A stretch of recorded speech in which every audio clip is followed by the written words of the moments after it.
now my great pleasure to kick off our afternoon speakers with a really dynamic gentleman. Hopefully many of you got the chance to talk to Dave over lunch. Dave Morgan is CEO and founder of Simulmedia and also a member of the ARF Board of Directors. You know, Dave has a deep experience in the, I guess call it ad tech space even before it was known as ad tech. He ran and founded Takoda, an online advertising company, Real Media. He served as EVP of Global Advertising Strategy for AOL. The man's got chops.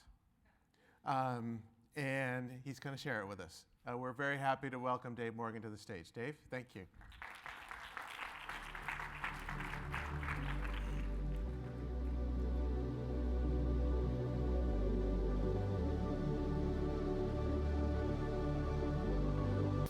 Hi, I'm Jerry Seinfeld, and this is Comedians in Cars Getting Coffee. Anybody that thinks the KFC promos don't work, they're wrong. We saw the promo and I was like, oh shit, we got to get that. That is one of the most fun things in life. You see something on TV, I'm gonna get it right now. I like the advertising works.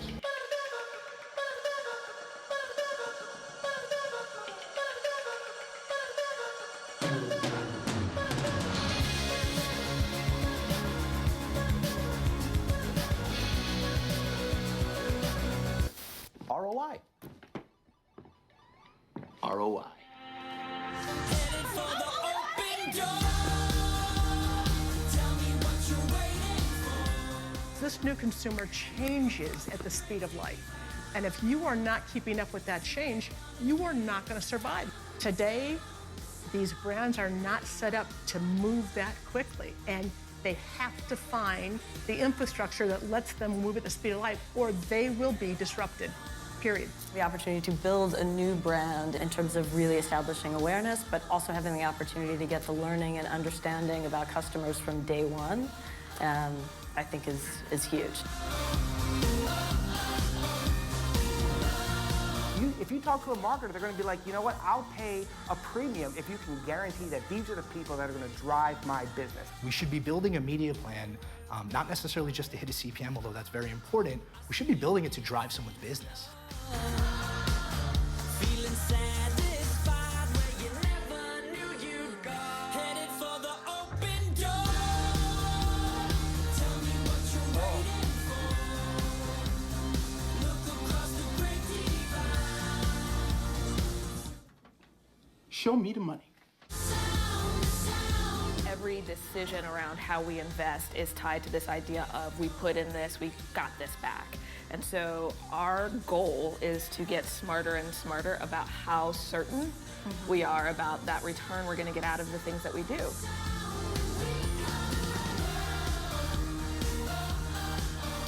And what's interesting is while I'm seeing the power of mobile, I'm also seeing the power of TV and radio and how well they work with mobile. So I think the challenge is, how do you blend the two? When you hit people in many different kind of mediums, it's a more powerful way of getting your message across. You should think about your consumers and then figure out kind of where they are, and then you want to hit them across multiple different media channels. You're seeing activity in one place and then the conversion or the sale on another channel. You've got to tie this stuff together to be able to attribute it, be able to target it correctly, to be able to frequency cap, to be able to do all the things that you want to do to make right message, right time, right person.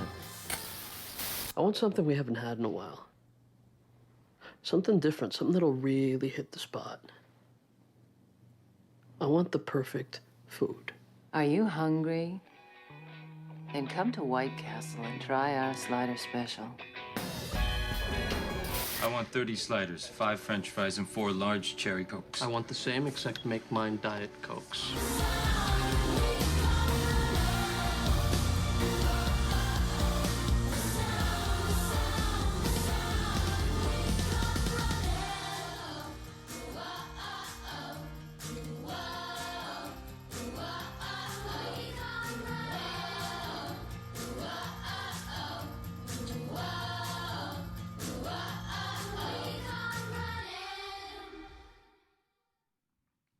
Good afternoon. So I started in the newspaper industry, and I've worked in digital marketing since 1991. But I work in television now, so like getting to open with a sizzle reel is the nice thing about TV. What I wanted to do was set some of the stage of some of the key issues. And you're going to see first the one thing which is on your screen, which is you're here to listen about B2B advertising, but you're actually going to hear something that's otherwise been mutually exclusive to B2B advertising, which is TV. So you're going to hear how the two come together, and you're going to hear a lot of the kinds of things that are possible in the consumer world are now possible in the business-to-business world, and they're not mutually exclusive. But also, I hope you get a sense of the change that a lot of the people on that reel were suggesting is quite real, and it isn't going to happen just taking our time. And I'll give you my reasons why. I'm hoping to leave a few minutes at the end for questions, but if anyone has any criticisms or want to argue or ask a question along the way, just yell, put your hand up, and we'll talk about it. So I think there's 4 things that are absolutely happening to all media communication marketing channels. They're becoming people-based. You, your business, your competitors may not choose to think about who you market to on a per-person basis, but all of the channels that you use to deliver that communication can now at least be measured in its effectiveness at some levels on a per-person basis. And I'm not saying it's easy, but it's now quite possible, and it's becoming more and more table stakes. And in some, you can obviously do it end-to-end with how you communicate and how you measure and how you coordinate.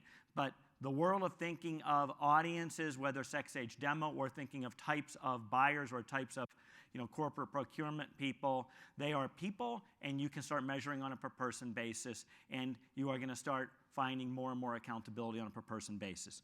Number 2, you may or may not choose to drive your business models around outcome-driven communication, but you certainly can and will be measured on outcome-driven communication, even if it's just a question of time. When I asked the chief marketing officer of Nestle what he thought I guess he thought branding was inconsistent with ROI, and he said, no, it's not. That's just a question of time. And he said, I don't know how much time my CEO is going to give me for my brand investments, but certainly well within the time span that we actually can measure things, whether that's a year or 2 to establish. Now, obviously, some of the considered purchases, like some of what Dave Poltrak saw, automotive, there's some categories that, some of those things are laid over time. But the other thing is that what we do and what happens will be directly measured. And the notion that you only can know information, insights, based on declared information from panels of people that you extrapolate to determine the reality. I'm not saying there's not good art and science there. There is. But if you are not prepared to have that be supplanted and overwhelmed by directly measured data, which you will have to look at empirically, you will miss out. I think they can coexist well together, but so much can be directly measured, so much can be empirically seen, it cannot be ignored.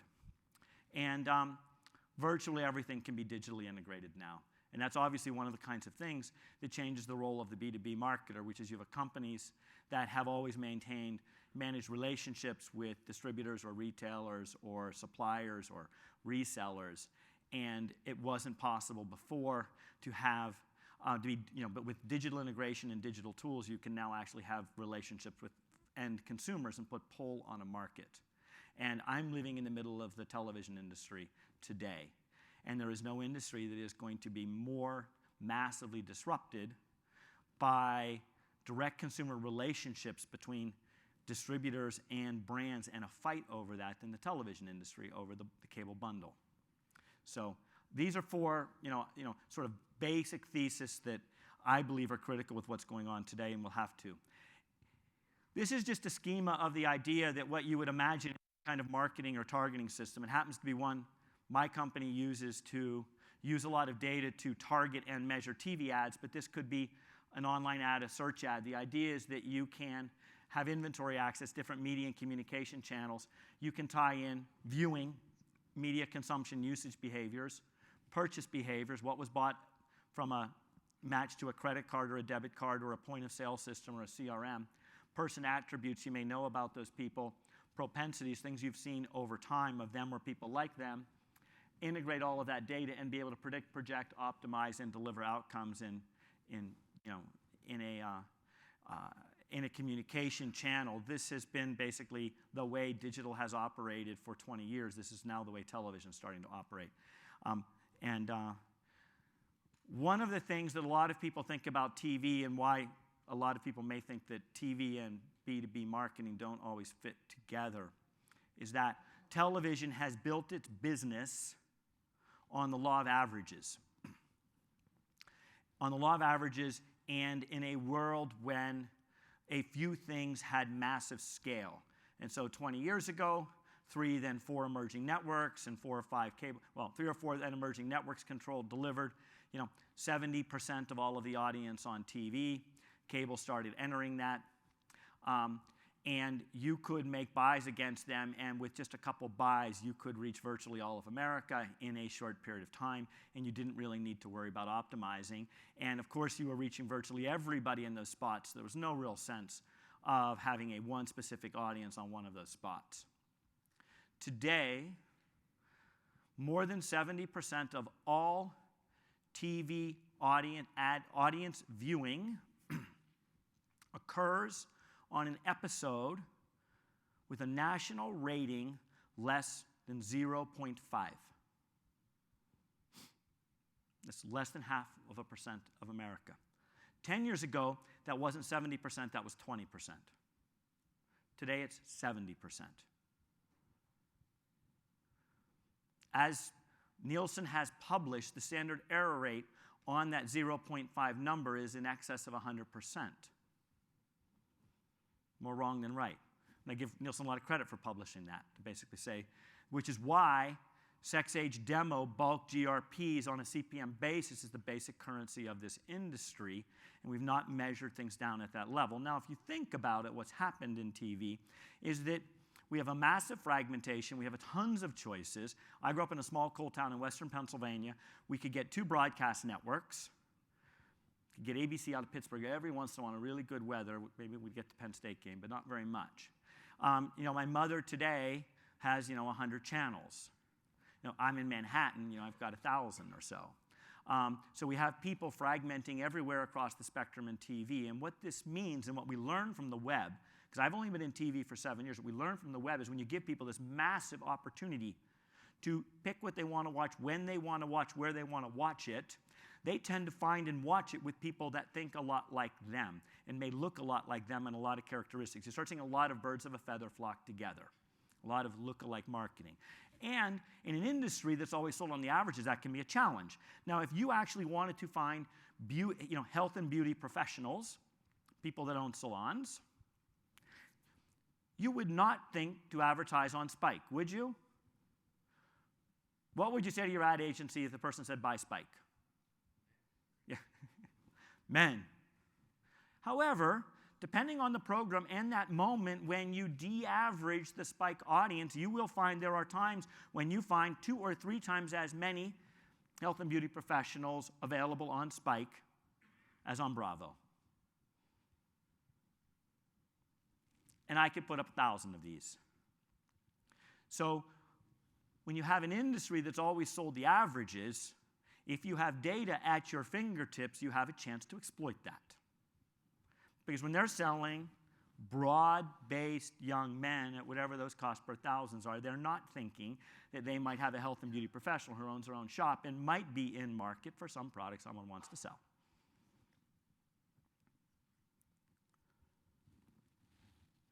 So, but how do you find those people? How do you exploit those people? How do you start making television function with the kind of closed-loop reaction, closed-loop accountability, precision that you would otherwise expect in B2B marketing? Well, you do a couple things. One, you start tying exactly what millions and millions and millions, tens of millions of people do, what they watch, with what they buy. And you wouldn't just do it in approximations, and you wouldn't do it in aggregations. You would do it under common keys that are really easy for businesses that understand who their consumers are and what they buy and what they do could actually match those up and find them. name, address. And so that's in massive single source panels that can be projected to all of the 250,000 different spots that you could find in TV on any one day. Who would think that you could more efficiently reach horse owners on national TV than you could in virtually any other media or communication channel on a cost per inquiry basis? Well, you can't. I actually ran a very significant campaign late last year for not the Purina Chow that you would ever expect to see advertised on TV, but Purina Horse Chow. And what do? They actually found that they could make it more efficient than expenditures. Most of their marketing expenditures go into horse shows. But there's only a certain amount of horse owners that are going to get to sort of all the elite shows or see them. So if you really want to reach horse owners, actually, you can. My sister's a large animal vet, so they have schedules, lifestyles, interests that are actually quite mappable when you know who they are, because you can see from purchases pretty much who they are, or you can use name and address lists, and then you can find where they exist in really high concentrations, and then you can control your delivery to them. You can close the loop.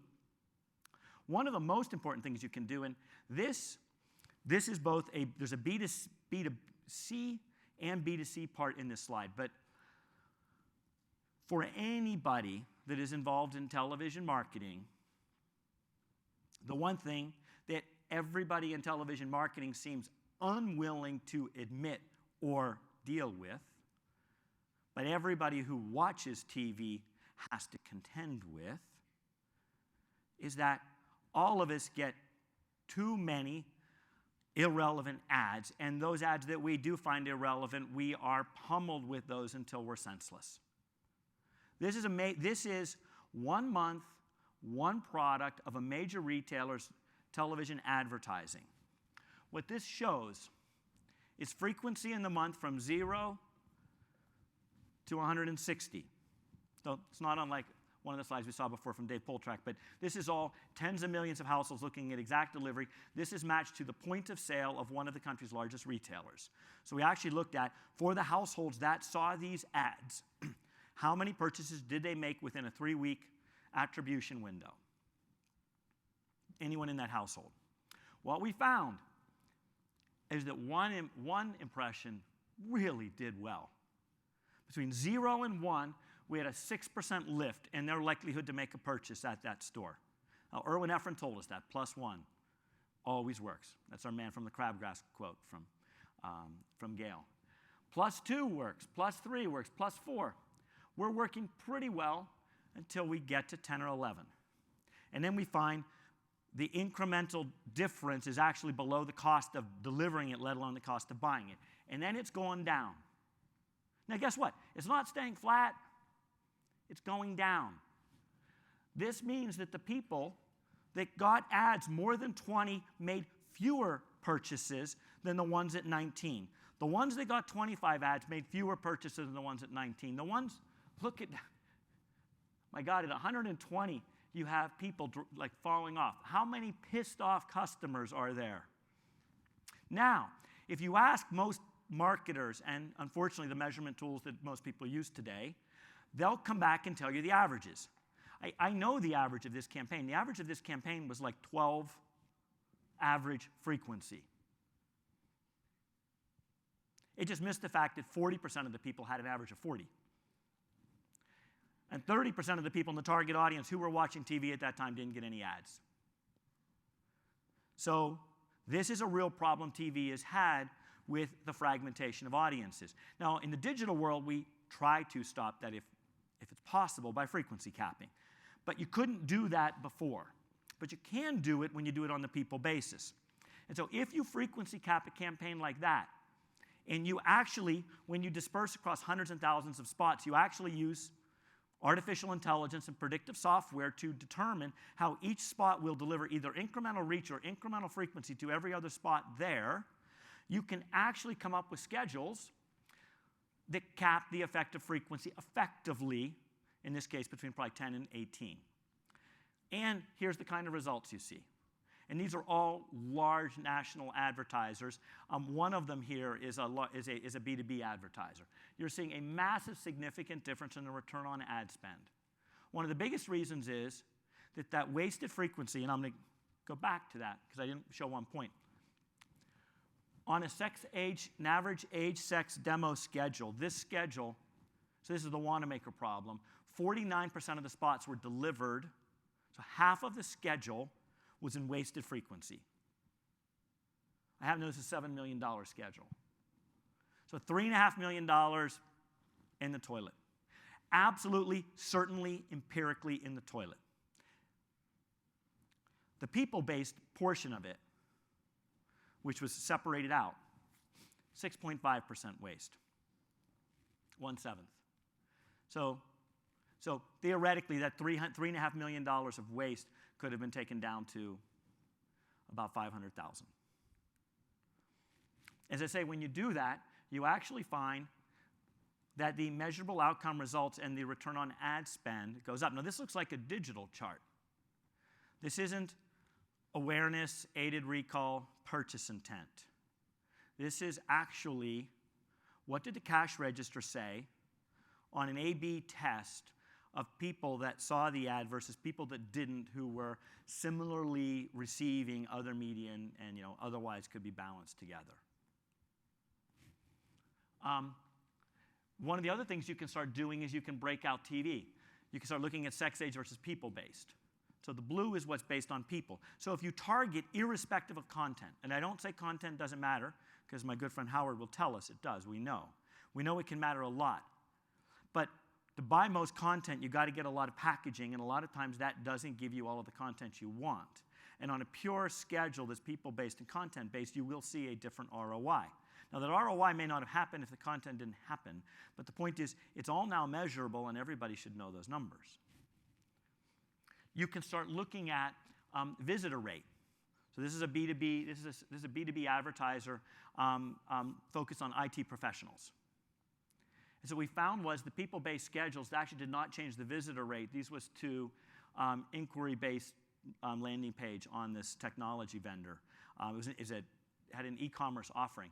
But the cost per influence vendor the influence visitor was much lower. And in this case, actually, much better qualification than was coming in on other schedules. So targeting does matter, getting more to the right people in high concentration. You can be measuring acquisition rate, cost per purchaser. All of these kinds of things that you are probably looking at, all of those are now possible in TV advertising. I'm going to go through these quickly, but one of the things that we have found is then once you take that data and you match it to the client CRM, this is that same IT services, and this is not a broad IT target. This is a small.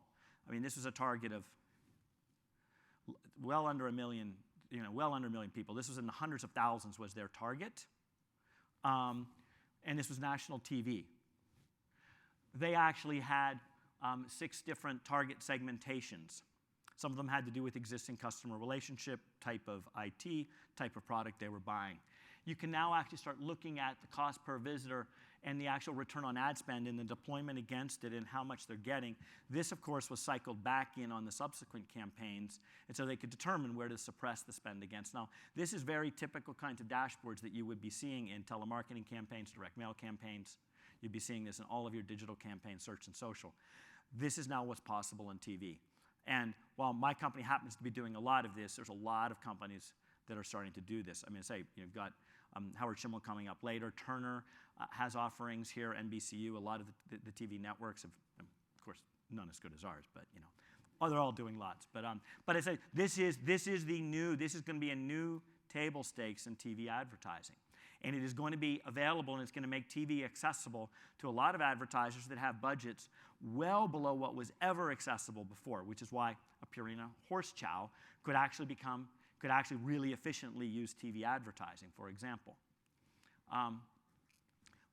One of the things that you can start looking at, campaign timeframes and acquisition rates. I'm just putting these up as examples to see, not so you have to consume this data.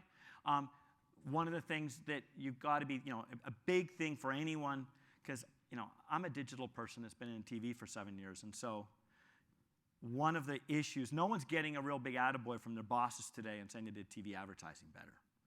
You know, it's like, what's your social mobile first strategy? And, you know, how am I going to get on Wired and get invited to E8? I understand that they all just, Mark Zuckerberg gave them all a new Samsung, and they got a virtual reality gear, everybody, all the 4,000 people there. So they all want to go there and be part of that.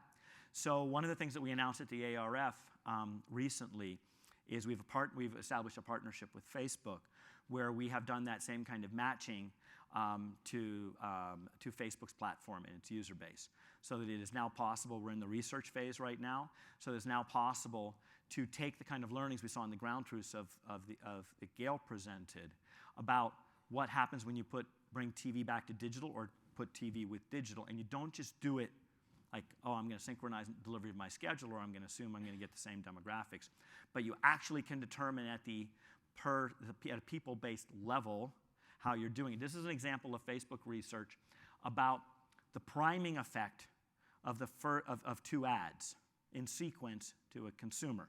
In the left is two TV ads. What's the priming effect of the first ad to the second? And the second is what's the priming effect of a Facebook ad before the TV ad. And so this will be one of the examples of the experiments we're going to start doing, and then programs that we'll be running, so that brands can actually be coordinating what they're doing on Facebook with what they're doing on TV, as well as you can start imagining the cross-channel kinds of targeting, let alone having it in a consolidated report.